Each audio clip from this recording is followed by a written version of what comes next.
Qu'est-ce qu'on fait quand on arrive pour faire un achat et que ta banque te dit non?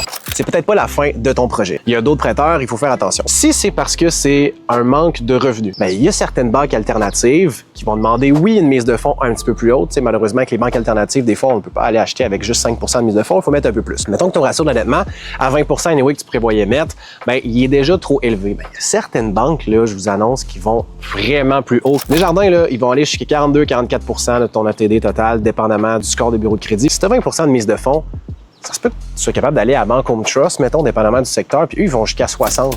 Mais tu sais, t'es pas obligé d'accoter 60. Mettons que tu es à 46 %.